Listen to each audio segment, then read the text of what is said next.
Alright, good morning, people of YouTube. So, we're back again today with a deck profile. This is a deck that I've been working on since the pre-release of Bt7, and a little bit before that. But it's a deck that I put a lot of time into, and I'm very excited to bring to all of you. This is going to be red-yellow hybrid. So, without further ado, let's go ahead and get straight into the deck profile.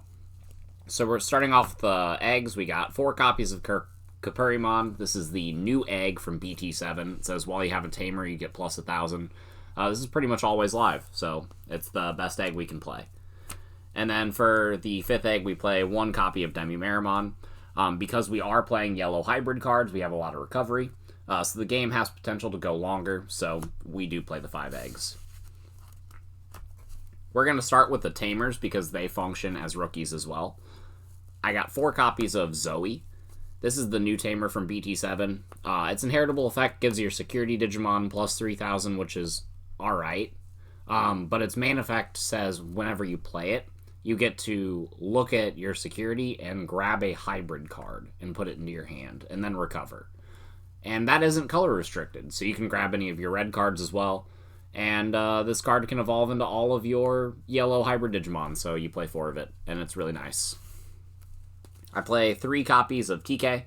It's our good memory setter, and this card and Zoe lets us see our security very, very often and kind of stack it however we want. So that's a really neat interaction. We got 2 copies of TK and Kari.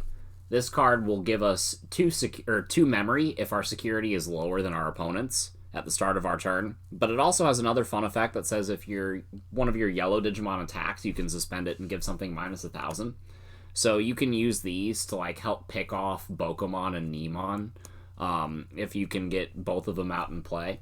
And you have 3 copies of Nemon in the deck, so it's not really hard to cycle your Tamers how you want. So I do like the 2 copies of TK and Kari for the potential for extra memory. And then rounding out the yellow Tamers, we do have 2 copies of the 2-cost TK from the starter deck. This card gives all of your security Digimon plus 2,000. So like this card with the Zoe and one of the level 4s that we're playing, make it so that you have beefy security. But that's not really that important in a lot of matchups, because a lot of things, if they hit a Digimon, they'll be dying anyway. So it is nice, but this is mostly here as a 2-cost vanilla that you can just kind of evolve on top of. But these are the yellow Tamers that we play. And then we play 2 copies of Takuya. So this card is pretty neat. It says that you can put 5 hybrid Digimon from your trash underneath this card, and then warp this card into EmperorGreymon, which is a big level 6 that has Blitz. And then it has a inheritable effect that says if your Digimon's power is 10,000 or more, you get security attack plus 1, and then you also get plus 2,000 during your turn. So this card makes your EmperorGreymon bigger, but it also allows you to just slap all of your yellow hybrid cards underneath EmperorGreymon and then just kind of just swing in, because this card isn't color restricted either. So this card in this deck is absolutely nuts, because the game does go on long enough for you to get 5 cards in your trash consistently to get underneath Takuya. Excuse me. And at that point, you know, if you drop EmperorGreymon and then follow it up with a second one, then you win the game. But even 1 EmperorGreymon is usually enough to close it, because you've been putting constant pressure on with the stream of yellow hybrids that you have. But Takuya also gives you just really, really good closing power in this deck. And yeah, there are a couple other cards that combo with it as well, but we'll get into that further in the deck list. But that's our Tamer lineup. You know, we got 4, 7, 9, 11, 13. So pretty good lineup, I'd say. It's been working really well for me. All of them have been kind of overperforming, to tell you the truth. I guess the one that's been performing the least would be the TK and Kari, but I think if I test more purple and black matchups, I might be singing a different tune. But going on to the level 3s, we got 4 copies of Bokomon. This card searches basically every single card in the deck, and it gives you extra memory for making the plays that you would make normally, so why wouldn't you play 4 of it? Moving right along, we got 3 copies of Nemon. Whenever you play this card, I get to play 6 Tamers in the deck because I play 4 Zoe and 2 Takuya, and all of those are droppable with this card's on-play effect. But just having one of these on board makes it so that you can kind of cycle what Tamers you have at any given point, because anytime a hybrid Digimon dies, then you just get to play a Tamer from your trash. Specifically a hybrid Digimon that has a Tamer, like, underneath it. Or just any card with a Tamer underneath it, then you just get to play any Tamer. So this is stackable as well. So if you have 2 Nemon out and you just evolve into Kaze, and then like evolve into Jet Selfie to get the recovery and then slam it into security, and then it dies, then you just get double Tamers back from your trash, and that's kind of insane. So Nemon has a lot of value in this deck, and it also is basically the only way you're playing Takuya, because you're never paying 3 for this card. You're always dropping it off Nemon. Yeah, no, it's just a really, really good card, and I absolutely love it. So I would bump it up to 4, but 3's kind of been a nice sweet spot, so I'm sticking with that for now. And then we got some red level 3s. I got 4 copies of the new Flamemon, and I got 3 copies of the old Flamemon. So these cards are good generic searchers, but most importantly, they have hybrid in their traits. So they do add fuel to the fire for Takuya and his big warping effect, and that's really nice. But also, these cards aren't color restricted for the hybrids that they grab. They are only color restricted for the Tamers that they grab. So these cards can grab Takuya, but they can also grab any of my yellow hybrid Digimon in the deck. So I do like the 7 here. The reason I'm playing 4 copies of the new Flamemon is because it searches 1 more card. Sometimes that's enough. So I do really like this lineup. Going right along to the level 4s, I got 4 copies of Kazemon, 4 copies of Zephyrmon. These are yellow hybrids. They're the only ones that we have, so I'm playing all 8 of them. Zephyrmon has another effect, too, that says if you have a hybrid in its sources or Zoe in its sources, then all of your security Digimon get plus 3,000. So that does kind of combo with, like, the TK and the Zoe's inheritable, but, like I said, it just kind of adds to that strategy, and that strategy's good against, like, a third of the meta, which is, it's a third of the meta that you don't have to worry about, so I'll take it. Moving right along, the last level 4 that we have is going to be 2 copies of Burning Greymon. So, Burning Greymon is a fun choice. I do really like this card. It can evolve on top of Takuya, and then on your turn, it gets plus 3,000. So with the 2,000 extra power from Takuya, it hits 11,000, which means Takuya will give it security attack plus 1. So you have a level 4 that's hitting 11,000 power and an extra security check. That's pretty nice this format.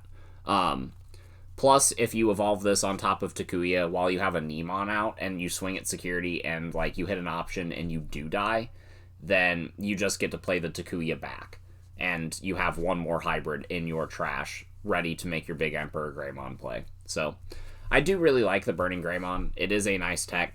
I am considering bumping it down to 1, but having the ability to evolve this on top of like this Flamemon and get its inheritable skill is really nice. And the ability to just slap this on top of a red Tamer is really good. And just the fact that yellow only has 8 hybrid Digimon in their level 4s kind of hurt it. So this kind of pads the deck out a little bit as well. And then the level 5s for the deck, we got 4 copies of Jet Sylphimon. This is the best card in the yellow hybrid engine by far. It's a 1 cost to Digivolve if you Digivolve it on top of a yellow hybrid. And then it is a recovery on Digivolve, so that's really nuts. So you absolutely play 4 of this card. The last level 5 of the deck that I'm playing right now is ShineGreymon. This card has been underperforming very much. This is the Bt4 Rise Greymon with the Digiburst skill. I did like it in theory. It added another level 5 to the deck that I could Digivolve on top of, and it was another way to get a Tamer in play for relatively free. But most of the time, I just wished it was anything else in my hand. I think whenever I do get my Susanomon, this is going to be the card that I drop for one of them. I think this deck would play 2 Susanomon max, but I think 1 is kind of the magic number, just because you have the EmperorGreymons as well. And the Rise Greymon is the card that I'm taking out for that Susanomon, so we're just going to go ahead and flip that upside down and put that over there. But moving right along, for the level 6s, I got 2 copies of the boy himself, EmperorGreymon. This card is absolutely fantastic. It has Blitz, it's big, and if they block it, then this card just unsuspends itself and you gain an absolute crap ton of memory. So, what's not to love? And if it is underneath Takuya, then it has security attack +1, and it becomes like a 14,000, which is kind of insane. So, and Takuya specifically warps into this card. So, I do play 2 of it. I always have it when I need it. It is searchable with Zoe and all of your rookies and Bokomon, because for some reason this card also is a hybrid, not a 10 warrior. So that's kind of insane. But yeah, with the 2 EmperorGreymon and then the 1 Susano when I get it, you're going to have 3 cards that just warp on top of your Tamers and then just seal you the game. So I do really love that. But EmperorGreymon, I've won so many games just by dropping this card, and it's really nuts. The last level 6s of the deck, I'm playing a single copy of Shine, because Shine is really strong in a deck like this. You have just a crap load of Tamers, and evolving this on top of a Jet Sylphimon after you recover always feels nice, and will usually seal you the game. But I don't think you need more than 1, because in this style of deck, you aren't going to have more than 2 or 3 Tamers out at a time. It's not as much a control deck as much as it is like a tempo deck, so I think the 1 ShineGreymon is fine. And then I do have 1 copy of the promo Seraphimon. I do like this card. It is another bit of recovery, and recovery is always good. So, it's a recovery when you Digivolve and a recovery when it's deleted. So that's really, really nice. And it just kind of helps you maintain tempo while you're swinging. So, yeah, no, so I do like this level 6 lineup. Just these 4, the 2 EmperorGrey, the Shine, and the Seraphi. And yeah, I would consider cutting a Shine for a second Seraphi, and I would consider cutting the Seraphi for a second Shine. But I don't know which one I like more at this point in my playtesting. So, closing out the deck, we have the options. I got the reason people play red in this list is 2 copies of Atomic Inferno. This card will give you security attack +1 and +3000 on any of your hybrid Digimon, and it will deter your opponent from blocking them by giving you 3 memory if they do. So it is an absolute bombshell of a card. Like, you can put this card on top of Jet Sylphimon, and now it's a 10,000 checks 2 security, and you recovered 1 whenever you went into the Jet Sylphy. So you're just gaining tons of value. Plus, if they hit this card in security, then all of your Digimon get security attack +1 until the end of your next turn. Which means that in a hybrid format where people are playing more Tamers than usual, and you have a bunch of rookies out, there's a chance that they're going to live through their first check and actually check a second security, which is kind of insane. And that happens more often than you'd think. So, I do like the Atomic Inferno, and it is the reason people are playing red in split-color hybrid decks. Along with Atomic Blaster, because Atomic Blaster clears like up to 4 copies of Bokomon on the board, or 4 copies of Nemon. People are playing a lot of these cards, and Atomic Blaster just kind of takes care of all of them. I would also consider cutting one of these level 6s for another copy of this card, to tell you the truth, because this card has been overperforming in my playtesting, and I do want to find more room for it. But you will notice that this is 49 on the table. The last card that we are playing is, of course, the single copy of Reinforcing Memory Boost, because it is limited, and, you know, why wouldn't you play it? Because it's just an absolute good card. So, yeah, no, that's my list. In testing, this has done very, very well against a lot of decks. But I do need to test it a lot more, because there are certain matchups like Jessamon and Purple Cherubi that I haven't gotten nearly enough testing against. But this has done fairly well into my green-purple hybrid list. It's about a 50-50, because that deck is actually kind of insane. Whenever that deck draws its Schwarz-Lerzatz, I think it's called, that board wipe option, then that deck just auto wins pretty much every hybrid matchup. But if it doesn't, then this deck kind of just can roll through it if it draws optimally. And this deck kind of has the symptoms where if it draws well, you are just going to win the game, because your ceiling is really high in this list. The consistency is a little bit lower, but we do mitigate that by playing many cards like all these Flamemons, the Bokomons, the Zoes, and the TKs. So I think this list has a lot of things going for it. It still could be refined a little bit, but I absolutely love what it's doing for me right at this moment. So let me know what you think in the comments down below, and we'll see you guys next time. Bye, everyone.